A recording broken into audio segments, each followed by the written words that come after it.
Hello dear students, आप देख रहे हैं मेरा YouTube channel learning book.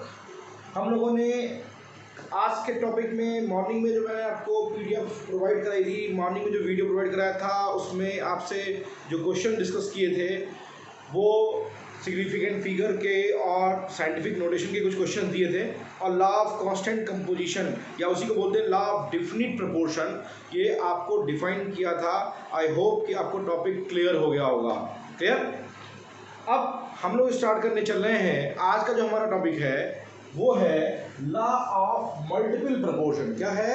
Law of multiple proportion. कैसे जानेंगे? मैं इस टॉपिक को स्टार्ट करने से पहले आपसे फिर एक बार कह देना चाहता हूं कि वीडियो के लास्ट तक बने रहिए। आज के टॉपिक में हम लोग लॉ ऑफ मल्टीपल प्रोपोर्शन के बारे में जानेंगे।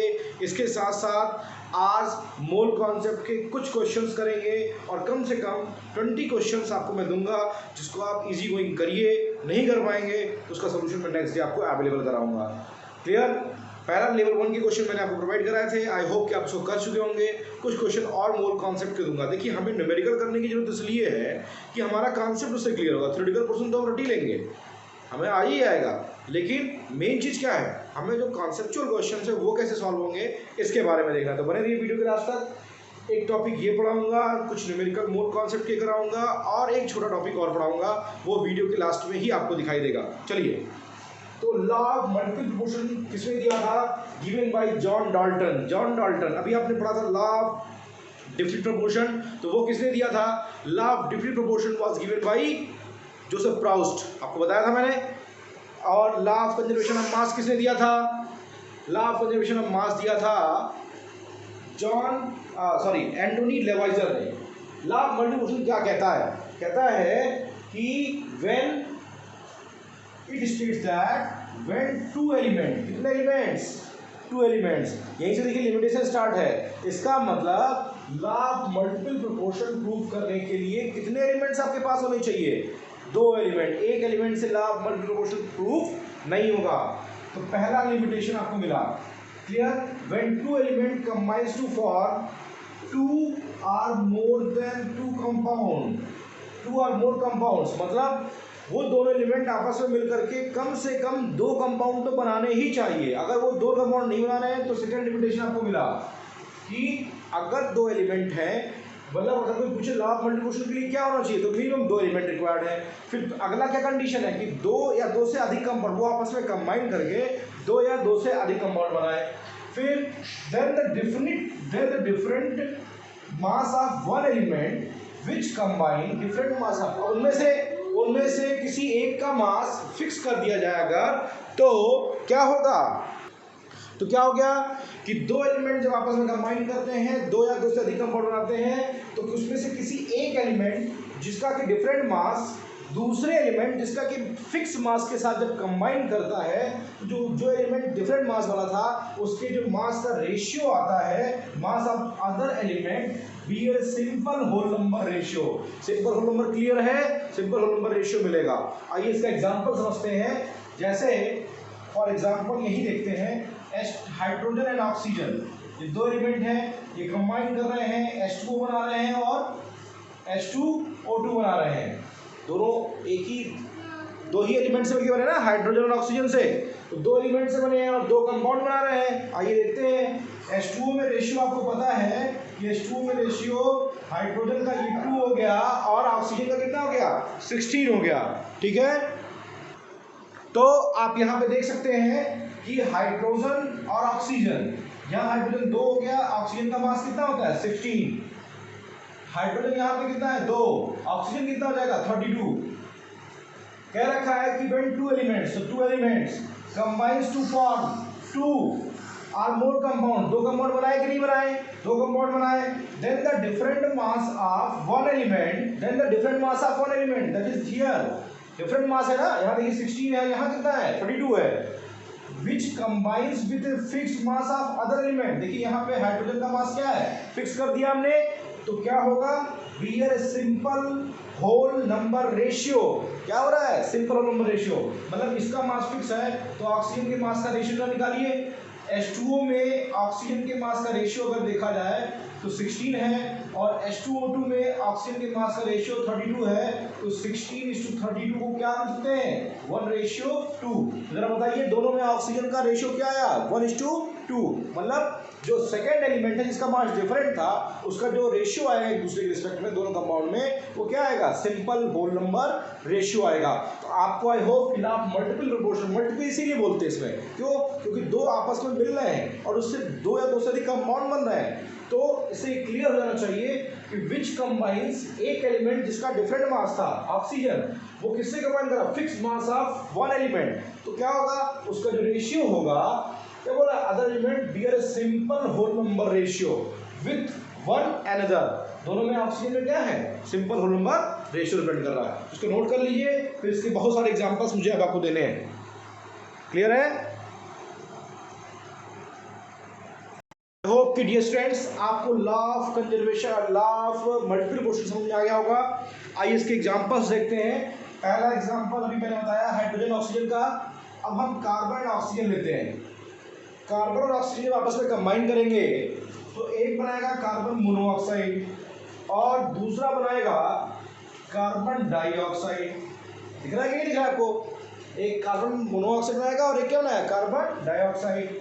तो दोनों के मास को देखते हैं। इसका देखिए मास 12 होता है कार्बन का, ऑक्सीजन का हो जाएगा 16, इसका कार्बन का मास 12 होगा, इसका ऑक्सीजन का मास कितना हो जाएगा 32।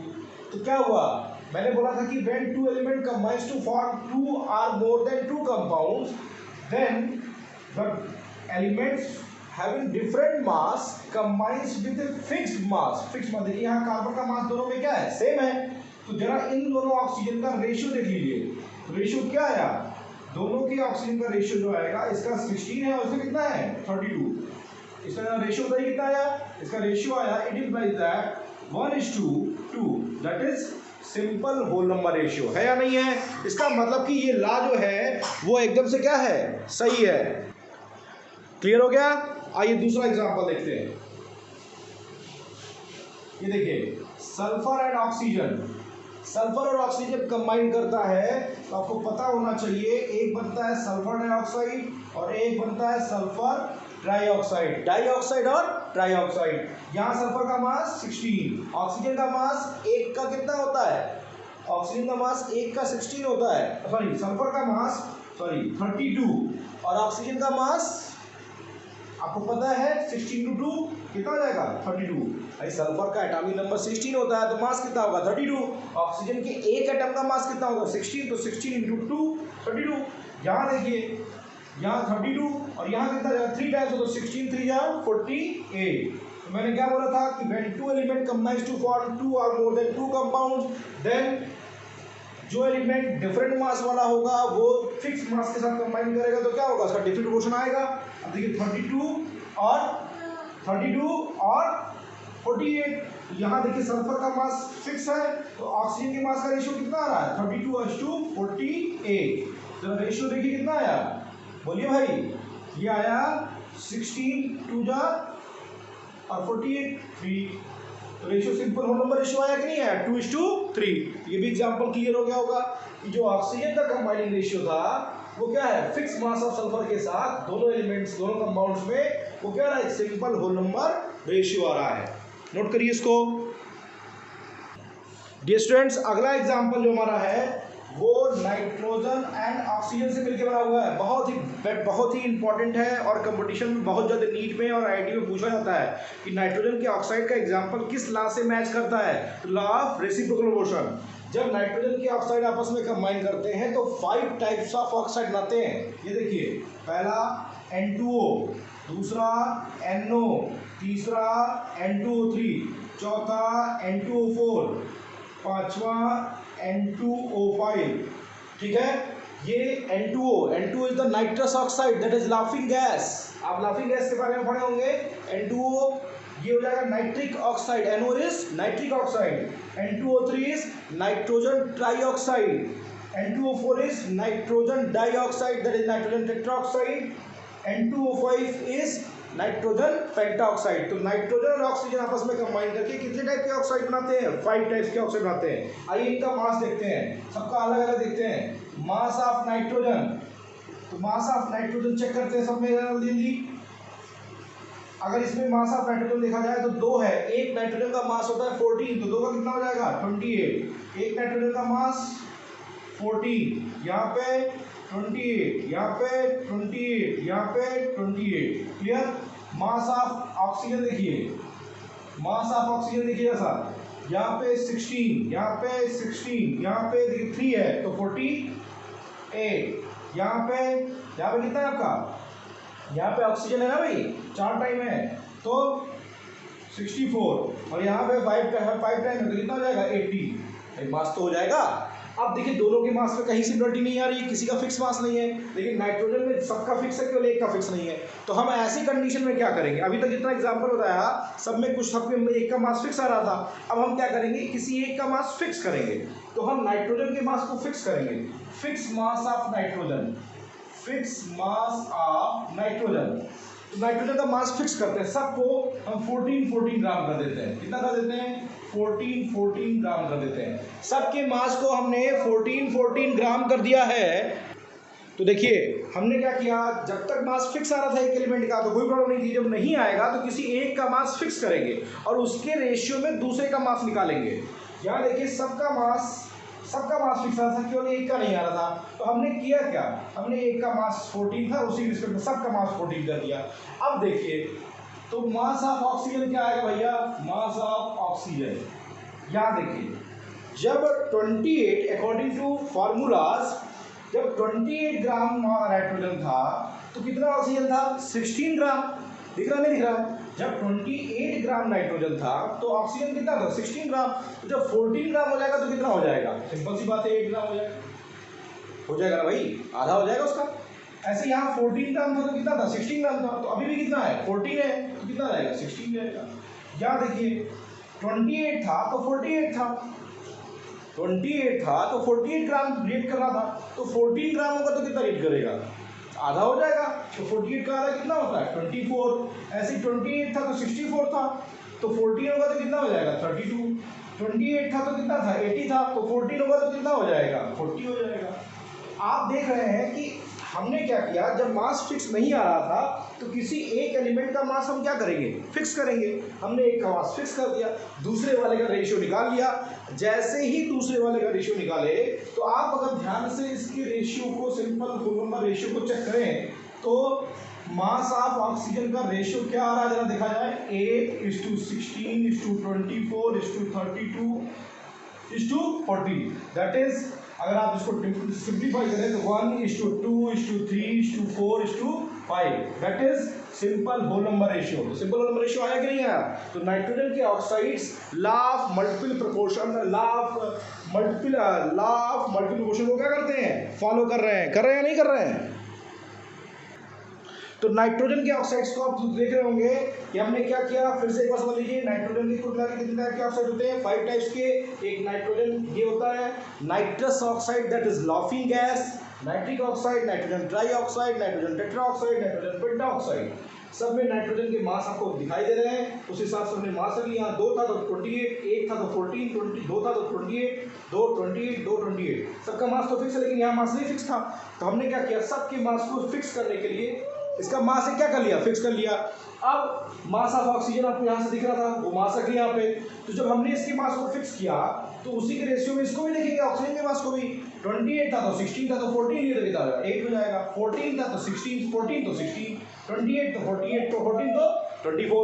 तो इस तरीके से रेशियो जो आया वो क्या आया, सिंपल होल नंबर रेशियो आया। इसका मतलब कि नाइट्रोजन के ऑक्साइड्स क्या फॉलो करते हैं, आपके regularly law of multiple proportion को फॉलो करते हैं। क्लियर है, आई होप कि टॉपिक क्लियर हो गया होगा। आइए इसका देखते हैं लिमिटेशन क्या है। देखिए इस लॉ का लिमिटेशन भी वही है जो कि लॉ ऑफ कांस्टेंट कंपोजिशन का था, मतलब कि isotopes are the limitation of this. क्यों, जैसे अभी एक एग्जांपल लेते हैं। एग्जांपल आपके सामने है कि कार्बन के ऑक्साइड्स 2 हैं। अब यहाँ पे जो कार्बन का आइसोटोप है वो C12 है और यहाँ कार्बन का आइसोटोप 14 है। तो कभी जिंदगी में रेशियो आप सिंप्लीफाई नहीं कर सकते। तो मतलब isotopes are also the limitation for, इसके लिए लिमिटेशन है बाबू। आइसोटोप्स यहाँ पे लिमिटेशन है किसके लिए? लॉ ऑफ मल्टीपल प्रोपोर्शन के लिए। क्लियर है? तो इस तरीके से ये लॉ क्लियर हो गया। तो जब भी आपसे क्वेश्चन आएगा, कोई भी न्यूमेरिकल बना के पूछ ले, तो आपको वहां केवल प्रूव करना है कि the elements combine to form a simple whole number ratio. इसको नोट कर लीजिए। अभी हम लोग न्यूमेरिकल सॉल्व करने चल रहे हैं। Thank you. Hello dear students, मैंने अभी आपको law of multiple proportion explain किया। अब हम लोग जो कुछ क्वेश्चन लेवल 1 के रह गए हैं, जो एनसीईआरटी में दिए हुए हैं, उनको सॉल्व करेंगे। तो आज आपको क्वेश्चन दे रहा हूं। अगर आपको ये क्वेश्चंस नहीं सॉल्व कर पाते हैं तो आप मुझे इन्फॉर्म करिएगा। मैं सारे क्वेश्चन बोर्ड पे आपको सॉल्व करके बताऊंगा। पहला क्वेश्चन जो है वो, calculate the number of atoms in each of the following. 52 moles of argon, 52 u of helium. यहाँ पे यू मतलब यूनिफाइड मास से है, 52 ग्राम ऑफ हीलियम। इन सब में क्वेश्चंस कैलकुलेट करिएगा। नहीं कर पाएंगे तो मैं बताऊंगा। सब वाई चार्ट बेस्ड है। Calculate the number of moles in the following masses. Mass दिया हुआ है, आपको निकालना है, मोल्स निकाल ही लेंगे आप। Calculate the number of moles in the followings, सबका दिया हुआ है, आयरन, सिलिकॉन। अगला, calculate the number of molecules and number of atoms present in 11.2 litre of oxygen at NTP. इस तरह का क्वेश्चन मैंने आपको बताया था, देख लीजिएगा। इस बात का ध्यान रखिएगा कि 11.2 litre of oxygen and 11 oxygen atom भी निकालना, मॉलिक्यूल भी निकालना, ध्यान रखिएगा। Calculate the mass of 1 atom of calcium, 1 molecule of sulphur dioxide, 1 molecule of sulphur dioxide, ये ध्यान रखिएगा। उसके बाद फिर calculate the number of atom in 0.5 moles atom of carbon. बहुत ही ईजी क्वेश्चंस हैं, आप वाई चार्ट पे रख के लगाइएगा। नहीं लगा पाएंगे तो मैं आपको, मुझे इन्फॉर्म करिएगा, मैं क्वेश्चंस आपको सॉल्व कराऊंगा, ठीक है। तो देखिए, क्वेश्चन का कॉन्सेप्ट क्लियर करना बहुत ज़रूरी है। सब वाई चार्ट पे बेस्ड है। एक बार आप फार्मूले को देखिएगा, एक बार इसको लगाइएगा, लग जाएगा सारे question. Calculate the mass of sodium which contains same number of atoms as per the 15 gram of calcium at molecular mass इतना दिया हुआ है। फिर what volume is occupied at DP 1.4 gram nitrogen. तो आप क्वेश्चन बहुत आसान से हैं, आप लगाइएगा। कुछ सिग्निफिकेंट फिगर के कुछ क्वेश्चन है। Express the following number of the following, इसके सोल्यूशन भी मैंने आपको दिए हैं, जरा इनको सॉल्व करिएगा। राउंड ऑफ करके इनको सॉल्व किया गया है, एक बार आप इनको देखिएगा। आई होप कि आपको समझ में आ जाएंगे, ठीक है। Express the following of 3 significant places, कैसे करेंगे? अगर क्वांटिटी के बेस पे दिया हुआ है तो इस पे क्वेश्चंस दिए हुए हैं, इसको सॉल्व करिएगा विथ एग्जांपल। इसलिए मैंने दे दिया है कि आप इसको सॉल्व करके देखिए क्या कैसे क्वेश्चंस हो रहे हैं। अगर आप नहीं कर पाएंगे तो मैं बताऊंगा आपको।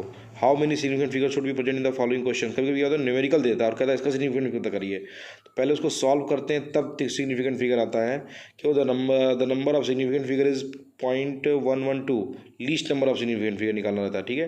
Therefore the result should be 3 significant figure. तो क्वेश्चन सॉल्व करिएगा, आपको ये क्वेश्चन आ जाएंगे।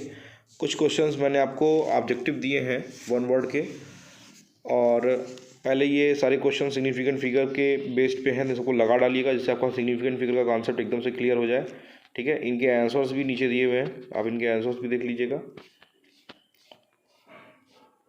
उसके बाद ये कुछ ऑब्जेक्टिव क्वेश्चन मैंने दिए हैं, जैसे कंपटीशन में ऑब्जेक्टिव क्वेश्चन आते हैं, आप इनको सॉल्व करिएगा, देखते हैं कितने क्वेश्चन आप सॉल्व कर पाते हैं। नहीं कर पाएंगे तो मैं आपको उनका आंसर्स और इनके सोल्यूशंस आपको उसको बताऊँगा, ठीक है।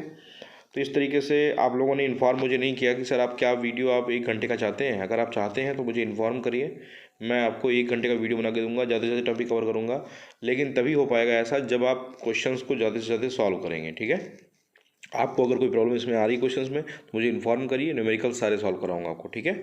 Thank you.